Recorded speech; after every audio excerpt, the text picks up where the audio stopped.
What? Con Leo. E senza fare buidello, capisci? E tu? Te ne stai a rasparite i coglioni? Ma imparare a fare qua. Forza, amonin. Franco, Nero d'Avola. Manco ci avesse addomandato di dirmi la scacciare a Racina. Scopa. Amoni. Sei Enzo, giusto? Esatto. Piacere, Leo. Mi parlerò buono di te.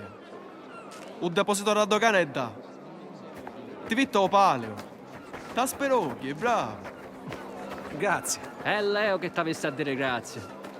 Ti chiave scommesse. Non ci creva nudo che vincevi tu. Vero, Leo. E spenniamo a tutti. Ma quindi non so che c'è no carro. Whisky di qualità. Dei nostri amici americani. Ma non vuoi delle picciole.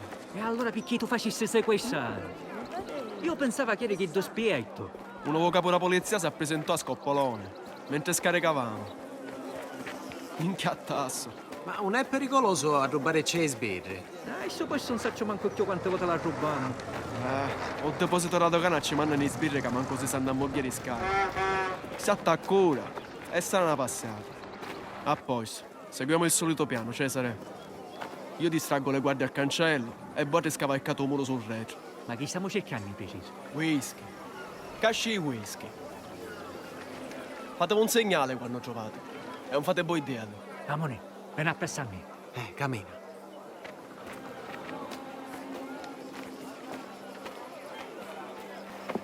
Ah, minchia, si scalperano nuove. Da, potremmo accianare.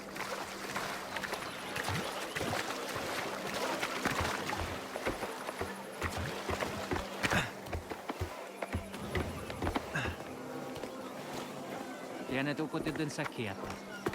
Non ti fare talare troppo. Lo capisci? Ho capito. Siamo capo whisky. E che c'ho bisogno di un motivo per salutare l'amico? A posto. Giasivo. E tu? Va a trovare un whisky. Cesare. Cesare. Minchione.